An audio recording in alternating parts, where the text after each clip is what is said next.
ମାନେ ଶୁଭ ସନ୍ଧ୍ୟା। Welcome to Odia YouTube ଚ୍ୟାନେଲକୁ। ଆଜି ଆମେ ପଢିବା ଦଶମ ଶ୍ରେଣୀର ଏକ ପଦ୍ୟ, ଯାହାର ନାମ ରାଘବଙ୍କ ଲଙ୍କା ଯାତ୍ରାନୁକୂଳ, ଯାହାକୁ ଲେଖିଛନ୍ତି କବି ସମ୍ରାଟ ଉପେନ୍ଦ୍ର ଭଞ୍ଜ। କବି ସମ୍ରାଟ ଉପେନ୍ଦ୍ର ଭଞ୍ଜଙ୍କ ବିଷୟରେ ତ ଆପଣ ମାନେ ଅଳ୍ପ ବହୁତ ତ ସମସ୍ତେ କିଛି ଜାଣିଥିବେ। ଯାହା ହେଲେ ଉପେନ୍ଦ୍ର ଭଞ୍ଜ, କବି ସମ୍ରାଟ ଉପେନ୍ଦ୍ର ଭଞ୍ଜ ଜଣେ ଲେଖକ, ଗାଳ୍ପିକ ଓ ଔପନ୍ୟାସିକ ବି। ବୁଝୁଛ ପିଲାମାନେ, ଉପେନ୍ଦ୍ର ଭଞ୍ଜ ଜଣେ ଗାଳ୍ପିକ, ଲେଖକ ଆଉ ଔପନ୍ୟାସିକ। ଆମର ଯୋଉ ରାଘବଙ୍କ ଲଙ୍କା ଯାତ୍ରାନୁକୂଳ ବିଷୟର ଆମେ ଏବେ କବି ପରିଚୟଟା ପଢିବା। ଓଡ଼ିଆ ସାହିତ୍ୟରେ ଭଞ୍ଜ କବିତ୍ୱ ପାଇଁ ଉପେନ୍ଦ୍ର ଭଞ୍ଜ କବି ସମ୍ରାଟ ଭାବେ ପରିଚିତ। ସେ ସପ୍ତଦଶ ଶତାବ୍ଦୀର ଶେଷ ଅର୍ଦ୍ଧାଂଶରେ ଘୁମୁସୁରର ରାଜବଂଶରେ ରାଜପୁତ୍ର ରୂପେ ଜନ୍ମଗ୍ରହଣ କରିଥିଲେ। ପିଲାମାନେ ଏଇଟା ମୋଷ୍ଟ ଇମ୍ପୋର୍ଟାଣ୍ଟ କ୍ୱେଶ୍ଚିନ୍, ଏଇଟା ମନେ ରଖିବ। କବି ସମ୍ରାଟ ଉପେନ୍ଦ୍ର ଭଞ୍ଜ କେଉଁଠାରେ ଜନ୍ମଗ୍ରହଣ କରିଥିଲେ? ବୁଝିପାରିଲ? ଏଇଟା କେଉଁଠାରେ ଜନ୍ମଗ୍ରହଣ କରିଥିଲେ ହେଲା, ଏଟା ମନେ ରଖିବ। ଉପେନ୍ଦ୍ର ଭଞ୍ଜ ରାମ ତାରକ ମନ୍ତ୍ର ଜପ କରି କବିତ୍ୱ ଶକ୍ତି ଲାଭ କରିଥିଲେ। ଏଇଟା ବି ଗୋଟେ ଇମ୍ପୋର୍ଟାଣ୍ଟ କ୍ୱେଶ୍ଚିନ୍। ଉପେନ୍ଦ୍ର ଭଞ୍ଜ କେଉଁ ମନ୍ତ୍ର ଜପ କରି କବିତ୍ୱ ଶକ୍ତି ଲାଭ କରିଥିଲେ? ହେଲା, କୋଟି ବ୍ରହ୍ମାଣ୍ଡ ସୁନ୍ଦରୀ, ଲାବଣ୍ୟବତୀ, ବୈଦେହୀଶ ବିଳାସ, ରସିକ ହାରାବଳୀ, ପ୍ରେମ ସୁଧାନିଧି, ସୁଭଦ୍ରା ପରିଣୟ, କଳା କୌତୁକ, ଛାନ୍ଦଭୂଷଣ ଆଦି ଚୌପଦୀ ଭଳି ଗୀତିକା, ଅଳଙ୍କାରିକା, ସ୍ମୃତି ଓ ରୀତିଯୁଗୀୟ ମାନସ ଅଧ୍ୟାୟର ଯେପରି ଉପେନ୍ଦ୍ର ଭଞ୍ଜଙ୍କ ଅନ୍ୟ ସାଧାରଣ ପାଣ୍ଡିତ୍ୟ ଏବଂ ମଧ୍ୟଯୁଗୀୟ ମାନସର ସ୍ମୃତି। ଦେଖ ପିଲାମାନେ, ଏଇଟା ମନେ ରଖିବ। ଉପେନ୍ଦ୍ର ଭଞ୍ଜଙ୍କର କଣ କଣ ଉପେନ୍ଦ୍ର ଭଞ୍ଜ ଲେଖିଥିଲେ? କୋଟି ବ୍ରହ୍ମାଣ୍ଡ, ଲାବଣ୍ୟବତୀ, ବୈଦେହୀଶ ବିଳାସ, ରାସିକ ହାରାବଳୀ, ପ୍ରେମ ସୁଧାନିଧି, ସୁଭଦ୍ରା ପ୍ରଣୟନ, କଳା କୌତୁକ, ଛାନ୍ଦଭୂଷଣ ଆଦି ଚୌପଦୀ ଭଳି ଗୀତିକା, ଅଳଙ୍କାର, ସ୍ମୃତି, ରୀତିଯୁଗୀୟ ମାନସ ଅଧ୍ୟାୟରେ ଯେପରି ଉପେନ୍ଦ୍ର ଭଞ୍ଜଙ୍କର ଅନ୍ୟାନ୍ୟ ସାଧାରଣ ପାଣ୍ଡିତ୍ୟ। ହେଲା, ଏଇଟା ମନେ ରଖିବ। ତାଙ୍କ ରଚିତ ଚଉପଦୀ, ଚଉତିଶା ଓଡ଼ିଆ ଗୀତି କବିତା ଧାରାରେ ସ୍ୱତନ୍ତ୍ର ପୃଷ୍ଠା ଉନ୍ମୋଚନ କରିଅଛି। କଣ କୋଉଗୁଡା? ତାଙ୍କର ରଚିତ ଚଉପଦୀ ଓ ଚଉତିଶା। ଏଇଟା ବି ମନେ ରଖିବ, ଗୋଟେ ଇମ୍ପୋର୍ଟାଣ୍ଟ କ୍ୱେଶ୍ଚିନ୍, ଏଇଟା ଇମ୍ପୋର୍ଟାଣ୍ଟ। ଓକେ। ରାଘବଙ୍କ ଲଙ୍କା ଯାତ୍ରାନୁକୂଳ କବିତାଟି କବିଙ୍କର ବୈଦେହୀଶ ବିଳାସ କାବ୍ୟର 40 ଛନ୍ଦରୁ ଆନିତ। ଦେଖ, ଆମର ଏଇ ଯୋଉ ରାଘବଙ୍କ ଲଙ୍କା ଯାତ୍ରାନୁକୂଳ ଏଇ ଯୋଉ କବିତାଟି ବୈଦେହୀଶ ବିଳାସ କାବ୍ୟର 40 ଛନ୍ଦରୁ ଆସିଛି। ଏଇଟା ହେଲା, ଏଇଟା ଗୋଟେ ଇମ୍ପୋର୍ଟାଣ୍ଟ କ୍ୱେଶ୍ଚିନ୍, ମନେ ରଖିବ ଏଇଟା। ହେଲା, ରାମ ସୀତା ବୈଦେହୀଶ ବିଳାସ କାବ୍ୟର ନାୟିକା। ଏଇ ଯୋଉ ବୈଦେହୀଶ ବିଳାସ, ଏଇ ଯୋଉଟା କଣ ପଦ୍ୟଟା, ଏ ପଦ୍ୟର ନାୟିକା କିଏ? ସୀତା ଓ ରାମ। ହେଲା, ଏସିର ପ୍ରତ୍ୟେକ ପଦ୍ୟ ବ ଆଦ୍ୟ ବର୍ଣ୍ଣନୀୟରେ ରଚିତ। ହେଲା, ଏଥିରେ ଯେତିକ ପ୍ରତ୍ୟେକ ଯୋଉ ପଦ ଅଛି, ପ୍ରତି ପଦଟା ବ ଆଦ୍ୟ ବର୍ଣ୍ଣ ନିୟମରେ ରଚିତ। ହେଲା, ବୁଝିପାରିଲ? ଲଙ୍କାର ରାଜା ରାବଣ ସୀତାଙ୍କୁ ଅପହରଣ କରିବା ପରେ ରାମଚନ୍ଦ୍ର ସମୁଦ୍ରରେ ସେତୁ ବାନ୍ଧିବା ବେଳେ ଏହି କବିତାରେ ବର୍ଣ୍ଣିତ କରାଯାଇଛି। ଦେଖ, ଯେତେବେଳେ ପ୍ରଭୁ ଶ୍ରୀରାମଚନ୍ଦ୍ର 14 ବର୍ଷ ପାଇଁ ବନବାସ ଯାଇଥିଲେ, ସେତେବେଳେ ମାତା ସୀତାଙ୍କୁ ରାବଣ ନାମକ ଜଣେ ତାଙ୍କୁ ଅପହରଣ କରି ଲଙ୍କାକୁ ନେଇଯାଇଥିଲା। ବୁଝିପାରୁଛ? ସୀତାଙ୍କୁ ସେଠୁ ଆଣିବା ପାଇଁ ବା ସୀତାଙ୍କୁ ଫେରି ପାଇବା ପାଇଁ ପ୍ରଭୁ ରାମଚନ୍ଦ୍ର କିପରି ଭାବେ ସମୁଦ୍ରରେ ସେତୁ ବନ୍ଧନ କରିଥିଲେ, ସେଇ କଥାଟା ଆମେ ଆଜି ପଢିବା। ହେଲା, ଉପେନ୍ଦ୍ର ଭଞ୍ଜଙ୍କ ସଂଯୋଜନା, ଛନ୍ଦ ସଂଯୋଜନା, କୌଶଳ, ଅର୍ଥ ଗୌରବ, ନିଦର୍ଶନ ପାଇଁ ଏହି କବିତା ତାହାର ବୈଶିଷ୍ଟ୍ୟ। ହେଲା, ବୁଝିପାରିଲ? ଆମେ ଏବେ ଯିବା ପଢିବା। ହେଲା, ଦେଖ,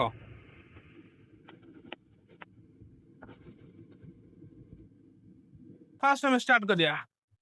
ବଳିଲା ରାଘବ ଆଶା ସୀତା ପ୍ରାପତିରେ, ବିଚାରିଲେ ସିନ୍ଧୁ ପୋତି ଯିବା ପର୍ବତରେ ଯେ। ବୁଡ଼ିଗଲା ପକାଇଲେ କପି ଯେତେଗିରି ବୁଦବୁଦ ନଦୀ ସେ ଜଳ ଫିଁ ଫିଁ କୃତ କରିଯେ। ଆର ମାନେ କଣ ହେଲା ଆମେ ବି ପଢିବା। ଦେଖ ଦେଖ ଯେତେବେଳେ କଣ ହେଲା ନା ଆମର ମାତା ସୀତାଙ୍କୁ ରାବଣ ଅପହରଣ କରି ନେଇଗଲା, ସେତେବେଳେ କଣ ହେଲା ଶ୍ରୀରାମଙ୍କ ମନରେ ମାତା ସୀତାଙ୍କୁ ପୁଣି ଥରେ ଫେରି ପାଇବା ପାଇଁ ଏକ ଆଶା ଥିଲା। ମାନେ ସେ ତାଙ୍କ ମନରେ ଆଶା ରହିଥିଲା ଯେ ମୁଁ ମାତା ସୀତାଙ୍କୁ ପୁଣି ଆଉ ଥରେ ଫେରି ପାଇବି।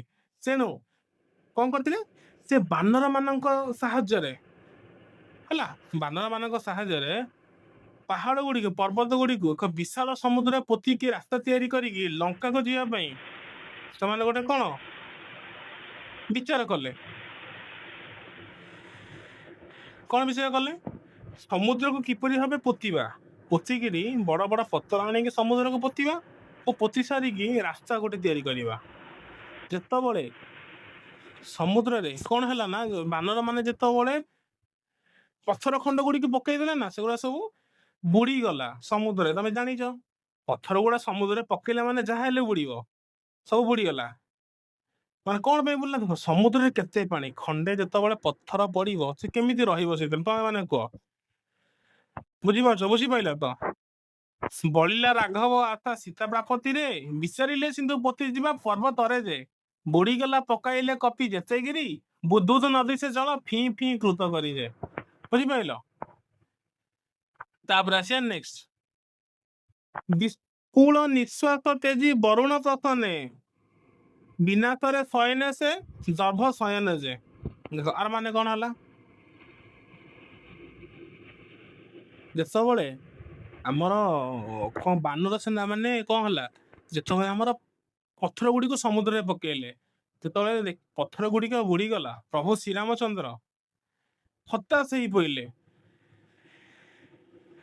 ବୁଝିପାରୁଛ? ବିସ୍ଫୁଳ ନିଃଶ୍ୱାସ ତେଜି ବରୁଣ ପ୍ରସନେ ବିନାଶରେ ଶୟନ ସେ ଦର୍ଭ ଶୟନ ଯେ। କଣ ହେଲା, ଯେତେବେଳେ ପଥର ଗୁଡିକ ବୁଡିଗଲା ସମୁଦ୍ରରେ, ସେତେବେଳେ ବରୁଣଙ୍କୁ ପ୍ରସନ୍ନ କରିବା ପାଇଁ ଅନ୍ନ ଜଳ ତ୍ୟାଗ କରି ପ୍ରଭୁ ଶ୍ରୀରାମଚନ୍ଦ୍ର ଉପବତ ରହି ସମୁଦ୍ର କୂଳରେ କୁଶ ଶଯ୍ୟାରେ ଶୟନ କରିଥିଲେ। ବୁଝିପାରିଲ?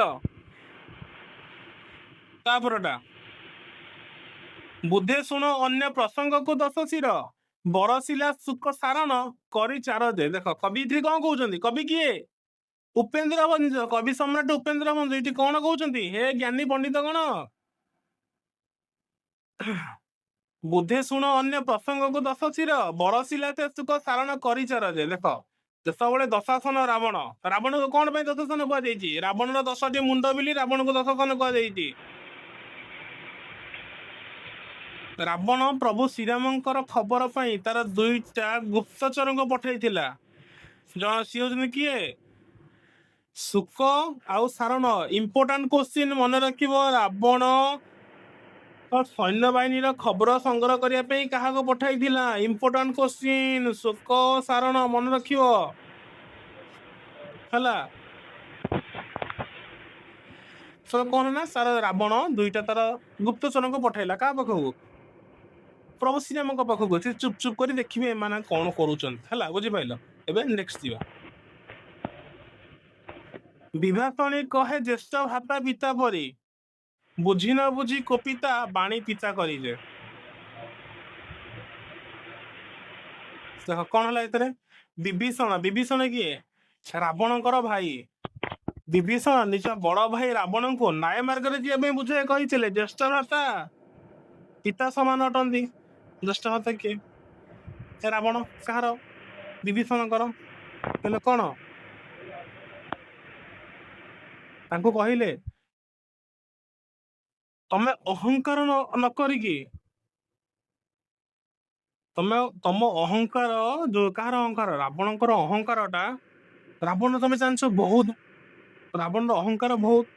ସେ କଣ ତାଙ୍କ ଜ୍ୟେଷ୍ଠ ଭ୍ରାତାଙ୍କୁ କ୍ରୋଧିତ ହେଇ କହିଲେ, ବିଭୀଷଣଙ୍କର ସେଇ ହିତକାରୀ ବାଣୀ ତାଙ୍କ ବିଷ ପିତା କାଟୁ ସଦୃଶ ଲାଗିଲା। ବୁଝିପାରିଲ? ବିଭୀଷଣ କହ ଜ୍ୟେଷ୍ଠ ଭ୍ରାତା ପିତା କରି ବୁଝି ନ ବୁଝି କୋପିତା ବାଣୀ ପିତା ହେଲା। ବୁଝିପାରିଲ ତ? ତାପରେ ବିଭୂତି କି ଭଞ୍ଜୁଥିଲା ବିଭୂତି ଭୂଷଣେ ବଡ କୂଳେ ଜନ୍ମି ଶରଣେ କି କାରଣେ ଯେ। କଣ ମାନେ ରହିଲା, ଦେଖ ତ ରାବଣ ତାର ଦୁଇ ଗୁପ୍ତଚରଙ୍କୁ ପଠେଇଥିଲା। ତାର ଦୁଇ ଗୁପ୍ତଚର କିଏ ଥିଲେ? ଶୁକ ଓ ସାରଣ। ତାଙ୍କ ହାତରେ ନିଜ ବଡ ଭାଇ ବିଭୀଷଣଙ୍କ ଉଦ୍ଦେଶ୍ୟରେ ଏକ ବାର୍ତ୍ତା ପଠେଇଥିଲା। ବୁଝିପାରିଲ? ତାର ପଠେଇଥିଲା ସେ ଦି ଜଣ ଶୁକ ଓ ସାରଣ ପ୍ରଶ୍ନ କଲେ କାହାକୁ? ବିଭୀଷଣକୁ। ହେ ବିଭୀଷଣ, ତୁ ଏତେ ବଡ ଉଚ୍ଚ କୂଳରେ ଜନ୍ମଗ୍ରହଣ କରି ଲଙ୍କାର ସମସ୍ତ ଧନ ସମ୍ପତ୍ତି ଭୋଗ କରିଥିଲୁ, କେଉଁ କାରଣରୁ ତୁ ଏ ସାମାନ୍ୟ ମଣିଷ, ସାମାନ୍ୟ ମଣିଷ କାହାକୁ କହୁଛନ୍ତି? ପ୍ରଭୁ ଶ୍ରୀରାମଚନ୍ଦ୍ରଙ୍କୁ। ତୁ ଏ ସାମାନ୍ୟ ମଣିଷ ପ୍ରଭୁ ଶ୍ରୀରାମଚନ୍ଦ୍ରଙ୍କ ଶରଣାପନ୍ନ କଣ ପାଇଁ ହେଲୁ? ବୁଝିପାରିଲ? ନେକ୍ସଟ ଯିବା। ବୋଲେ ଅଙ୍ଗଦଙ୍କୁ ପିତା ଶତ୍ରୁ ଭକ୍ତି ପୁଣ୍ୟ ବାଦ ରଚଇ ପିତୃବ୍ୟ ବାହୁଡିଯାও ସନ୍ନେରେ। ବୋଲେ ଅଙ୍ଗଦକୁ ପିତା ଶତ୍ରୁ ଭକ୍ତି ପୁଣ୍ୟ ବାଦ ରଚଇ ପିତୃବ୍ୟ ବାହୁଡା ସୈନ୍ୟ। ଆକୁ କିଏ କହିଲା? ଅଙ୍ଗଦ ପାଖକୁ କୂଟନୀତିକ ବାର୍ତ୍ତା ପଠେଇଥିଲା। କିଏ? ରାବଣ ପଠେଇଥିଲା। କହିଲେ କଣ? ପ୍ରଭୁ ଶ୍ରୀରାମଚନ୍ଦ୍ର ହେଉଛନ୍ତି ଅଙ୍ଗଦଙ୍କର ପିତା। ଅଙ୍ଗଦଙ୍କର ପିତା କିଏ? ବାଳୀଙ୍କର ହିତକାରୀ। ତେଣୁ ଅଙ୍ଗଦଙ୍କୁ କଣ କହିଲେ ବାର୍ତ୍ତାରେ? କହିଲେ ତମେ ତମ ସୈନ୍ୟ ମାନଙ୍କୁ ସବୁ ନେଇକି ଫେରିଯାଅ। ବୁଝିପାରିଲ?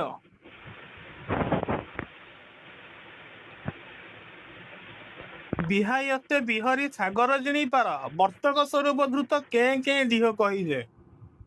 ମାନେ କଣ ହେଲା? ରାବଣର ଏହି ନିର୍ଦ୍ଦେଶ ପାଇ ଶୁକ ସାରଣ ଆକାଶ ମାର୍ଗରେ ଉଡି ଉଡି ସମୁଦ୍ର ପାର ହୋଇଥିଲେ।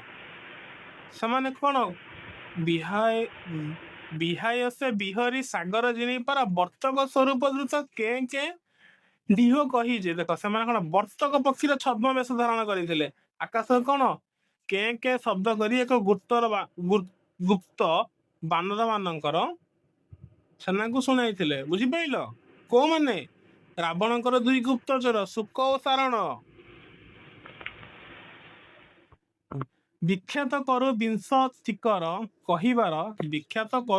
ତିକର କହିବାର ବୋଧ ଉଭୟ ଭୟରେ ପଳାଇ ସ୍ୱତନ୍ତ୍ର ଯେ।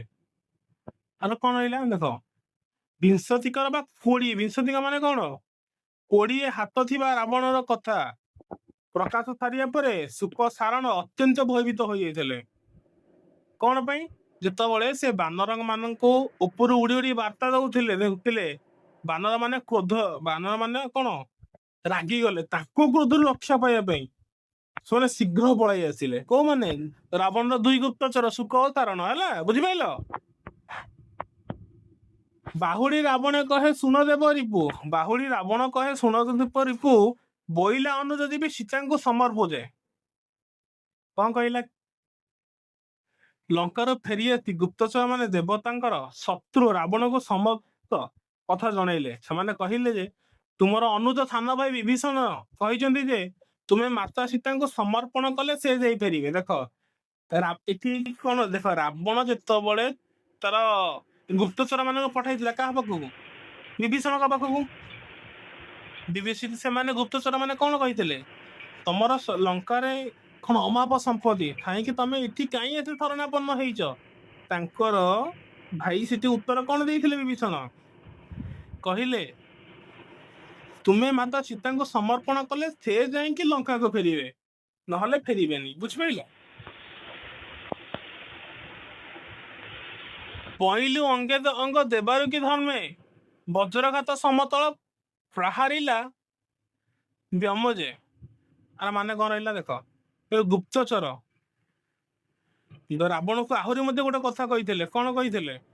ସେମାନେ କୌଣସି ପୁଣ୍ୟ ବା ଧର୍ମ ବଳରୁ ହିଁ ଅଙ୍ଗଦ ହାତରେ ନିଜ ଜୀବନ ବଞ୍ଚାଇକି ଯାଇଛନ୍ତି। ନହେଲେ ଅଙ୍ଗଦ ଇଏ ଯେପରି ଉପରୁ କଣ ବାନର ମାନଙ୍କୁ ହଇରାଣ ମାନେ ବାର୍ତ୍ତା ଦଉଥିଲେ, ସେତେବେଳେ ବାନର ମାନେ ପୁରା କ୍ରୋଧିତ ହେଇଯାଇଥିଲେ। ହେଲା, ଅଙ୍ଗଦ ଆକାଶ ମାର୍ଗରୁ ବଜ୍ରଘାତ ସଦୃଶ ଏପରି ଭୟଙ୍କର ପ୍ରହାର କଲା ଯେ ତାହା ସେମାନଙ୍କ ଶରୀରରେ ବାଜିଥାନ୍ତା, ତେବେ ସେମାନେ ବିନଚ୍ୟୁତ। ମାନେ ଏମାନେ କଣ କହିଲେ? ଦେଖ, ଅଙ୍ଗଦ ଯୋଉ ବଜ୍ରଘାତ କଲା ଆଙ୍କ ଉପରକୁ, ଏମାନେ ଛିନଭିନ ହେଇଯାଇଥାନ୍ତେ। କେମିତି ଲୁଚିକି ଏମାନେ ଉଡି ପଳେଇ ଆସିଲେ। ବୁଝିପାରିଲ?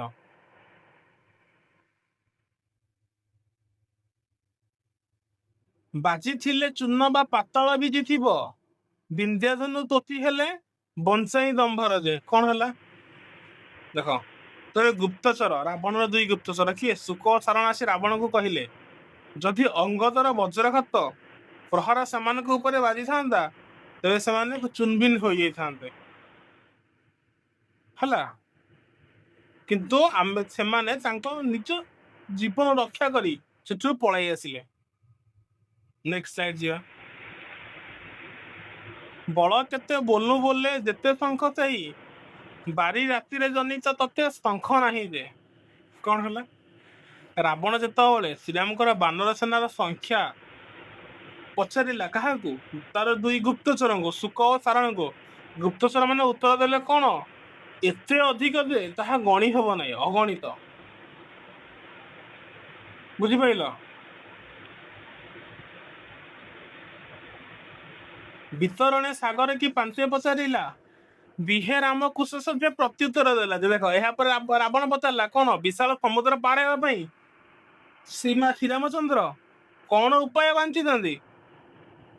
ଦୁଇ ଗୁପ୍ତଚର କହିଲେ, କଣ ଉତ୍ତର ଦେଲେ, ସମୁଦ୍ର ଦେବତାଙ୍କ ପ୍ରସନ୍ନ କରିବା ପାଇଁ, ପ୍ରସନ୍ନ କରିକି ସମୁଦ୍ରରେ ରାସ୍ତା କରିବା ପାଇଁ ଶ୍ରୀରାମଚନ୍ଦ୍ର କୁଶସଜ୍ଜାରେ ଶୟନ କରୁଛନ୍ତି। ବୁଝିପାରିଲ? ବିରସକୁ ମନ୍ଦ କରି ମନ୍ଦ ହସ ଜନ୍ମେ, ବୋଲେ କି କରିବ ଏବେ ହୀନ ପରାକ୍ରମେ। ଯେ ଦେଖ, ସେତେବେଳେ ରାବଣ ହସିଲା, କହିଲା କୁଶସଜ୍ଜାରେ ଶୋଇ କାକୁତି ମିନତି କରୁଛି। ଏଇ କଥା ଶୁଣି ରାବଣ ମନରୁ ଭୟ ଓ ବିରସ ଦୂର ଭାବ ହେଇଗଲା। ତାପରେ ତା ମୁହଁରେ ଏକ ଅବାଞ୍ଚୁତକ ମନ୍ଦ ହସ୍ୟ ମୁହଁରେ ଆସିଲା।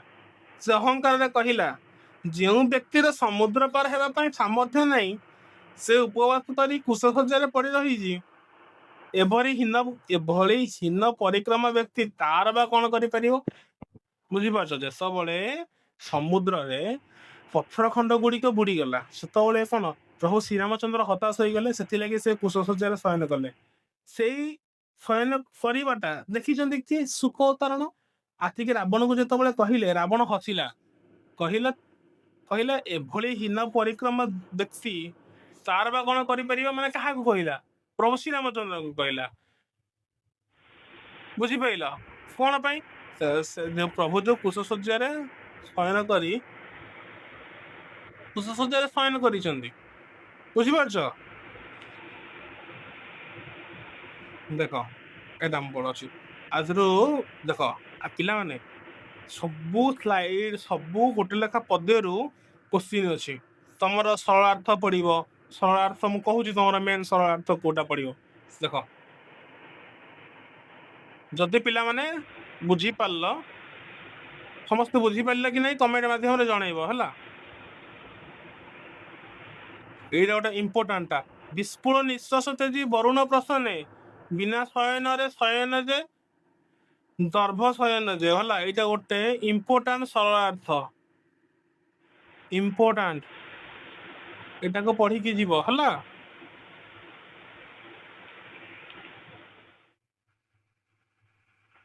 ବୁଝିପାରିଲ ତ ସମସ୍ତେ?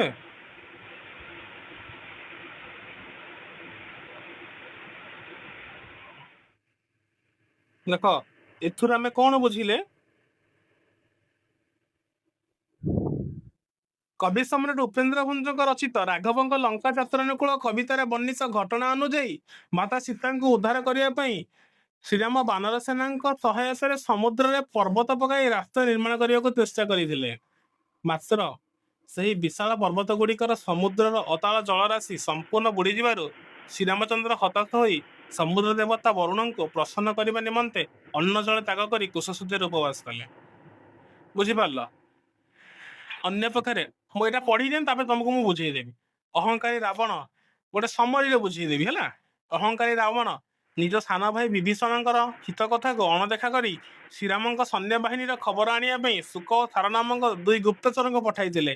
ଏହି ଗୁପ୍ତଚର ମାନେ ପକ୍ଷୀ ବର୍ତ୍ତକ ସଦୃଶ୍ୟ ସେ ଯୋଉମାନଙ୍କୁ କରିଥିଲେ, ରୂପ ଧାରଣ କରି ଆକାଶ ମାର୍ଗରେ ଯାଇ ବିଭୀଷଣ ଓ ଅଙ୍ଗଦଙ୍କୁ ରାବଣର ପ୍ରଲୋଭନ ଏବଂ ବିଭେଦକାରୀ ବାର୍ତ୍ତା ଶୁଣାଇଥିଲେ। ମାତ୍ର ବାନର ସେନାଙ୍କର କ୍ରୋଧ ଓ ଅଙ୍ଗଦଙ୍କର ବଜ୍ରଘାତ ସଦୃଶ ପ୍ରହାରରୁ କୌଣସି ମତେ ନିଜ ଜୀବନ ବଞ୍ଚାଇ ସେମାନେ ଭୟଭୀତ ହୋଇ ଲଙ୍କାକୁ ଫେରି ଆସିଲେ। ଲଙ୍କାରେ ପହଞ୍ଚି ସେମାନେ ରାବଣଙ୍କୁ ଶ୍ରୀରାମଙ୍କର ଅଗଣିତ ବିଶାଳ ବାନର ସେନା ବିଷୟରେ ଜଣାଇଥିଲେ ଏବଂ କହିଥିଲେ ସେ ସୀତାଙ୍କୁ ସମର୍ପଣ କଲେ ଯାଇ ବିଭୀଷଣ ଫେରିବେ ବୋଲି ଦାବି କରିଛନ୍ତି। ଶେଷରେ ଯେତେବେଳେ ରାବଣ ପଚାରିଲା ସେ ରାମ ସମୁଦ୍ର କିପରି ପାର ହେବ, ଗୁପ୍ତଚର ମାନେ ରାମଙ୍କର କୁଶସଜ୍ଜାରେ ପଡ଼ି ରହିବା କଥା କହିଥିଲେ। ଏହା ଶୁଣି ରାବଣ ମନରୁ ସମସ୍ତ ଭୟ ଦୂର ହୋଇଯାଇଥିଲା ଏବଂ ସେ ଶ୍ରୀରାମଙ୍କୁ ଜଣେ ଦୁର୍ବଳ ହୀନ ପରାକ୍ରମୀ ବ୍ୟକ୍ତି ଭାବେ ଅହଙ୍କାର ସହ ତୁଚ୍ଛଲ୍ୟ କରି ଆସୁଥିଲେ। ଦେଖ ପିଲାମାନେ, ସେଇଟା ଆମେ ପଢିଲେ ଏବେ ତ ବୁଝଉଛି, ତମକୁ ଗୋଟେ ସମରୀରେ ବୁଝେଇ ଦଉଛି ଯେମିତି ତମେ କଣ ପୁରା ୟୁନିଟକୁ ତମେ ବୁଝିଯିବ ହେଲା। ଦେଖ ଏସା କବି କଣ କହିଛନ୍ତି ଯେ ରାମଙ୍କ ଲଙ୍କା ଯାତ୍ରା ଅନୁକୂଳରେ ଯେତେବେଳେ ମାତା ସୀତାଙ୍କୁ ରାବଣ ଅପହରଣ କରି ନେଇଯାଇଥିଲା, କେଉଁଠିକୁ ଲଙ୍କାକୁ ଅପହରଣ କରି ନେଇଯାଇଥିଲା, ସେତେବେଳେ ପ୍ରଭୁ ଶ୍ରୀରାମ ମାତା ସୀତାଙ୍କୁ ଫେରି ପାଇବା ପାଇଁ ବହୁ ଚେଷ୍ଟା କଲେ ବା ମନ ଭିତରେ ଗୋଟେ ଆଶା ରଖିଥିଲେ ଯେ ମୁଁ ସୀତାଙ୍କୁ ଫେରି ପାଇବା ପାଇଁ ସେମାନେ ବାନର ସେନା ମାନଙ୍କୁ ଏକତ୍ର କରି ଏକ ସମୁଦ୍ରରେ ଏକ ପର୍ବତ ପକେଇଲେ, ଯାହାଦ୍ୱାରା ବିଶାଳ ସମୁଦ୍ର ପର୍ବତ ବୁଡ଼ିଗଲା। ଯାହାଦ୍ୱାରା ପ୍ରଭୁ ଶ୍ରୀରାମଚନ୍ଦ୍ର କଣ କୁଶସଜ୍ଜାରେ ଶୟନ କଲେ। କାହାକୁ? ବରୁଣ ଦେବତାଙ୍କୁ ପ୍ରସନ୍ନ କରିବା ପାଇଁ ସେମାନେ କୁଶସଜ୍ଜାରେ ଶୟନ କଲେ।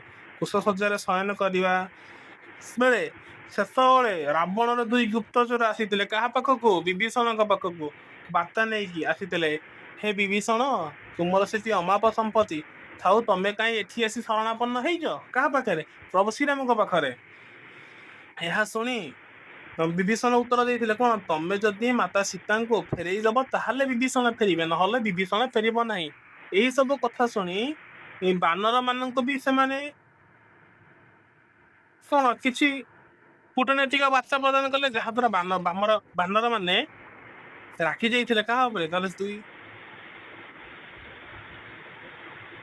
ଦୁଇ ଜଣଙ୍କ ଉପରେ, ଶୁକ ଓ ଶାରକ ରାଖି ଦେଲେ ଏବଂ ଆକାଶ ମାର୍ଗରୁ ବଜ୍ରପାତ କଲେ, ଯାହାଦ୍ୱାରା ସେମାନେ ଫେରି ଯାଇକି ରାବଣକୁ ଜଣାଇଥିଲେ। କଣ ଜଣେଇଲେ? ପ୍ରଭୁ ଶ୍ରୀରାମଚନ୍ଦ୍ର କୁଶସଜ୍ଜାରେ ଶୟନ କରିଛନ୍ତି। ତେଣୁ ରାବଣ ରାଗିଗଲା, ରାଗିକିରି କହିଲା, ଏକ ଦୁର୍ବଳ ଲୋକ, ତାହାକୁ ଦୁର୍ବଳ କହିଲା। ଶ୍ରୀରାମ ଜଣେ ଦୁର୍ବଳ ହୀନ ପରାକ୍ରମୀ ବ୍ୟକ୍ତି, ସେ ବା କଣ କରିପାରିବ ହେଲା। ବୁଝିପାରିଲ ପିଲାମାନେ? ଯାହା ତମର ଡାଉଟ୍ ରହିବ ତମେ କମେଣ୍ଟ ସେକ୍ସନରେ ଜଣେଇବ। ଆଜିର କ୍ଲାସରେ ତମକୁ କେମିତି ଲାଗିଲା ବି ତମେ କମେଣ୍ଟ ସେକ୍ସନରେ ଜଣେଇବ। ଯଦି କିଏ କ୍ଲାସକୁ ନୂଆ ଆସିଛ, ଚ୍ୟାନେଲକୁ ସବସ୍କ୍ରାଇବ କରିବ, ଲାଇକ୍ କରିବ ଆଉ ସେୟାର କରିବାକୁ ଟୋଟାଲି ବି ଭୁଲିବନି ହେଲା। ରହିଲି ପିଲାମାନେ, ପୁଣି ଆମେ ଦେଖାହବା ଆଉ ଗୋଟେ କ୍ଲାସରେ। ରହିଲି। ଯଦି କାହାର ଡାଉଟ୍ ଥିବ ମତେ କମେଣ୍ଟ ସେକ୍ସନରେ କ୍ୱେଶ୍ଚିନ୍ ପଚାରିବ ହେଲା, ମୁଁ ତାର ଆନ୍ସର ଦେଇଦେବି। ଆଉ ଗୋଟେ ଭିଡ଼ିଓରେ ଆମେ ତାର ଡାଉଟ୍ କ୍ଲିୟରିଂ ସେକ୍ସନ କରିଦବା ହେଲା।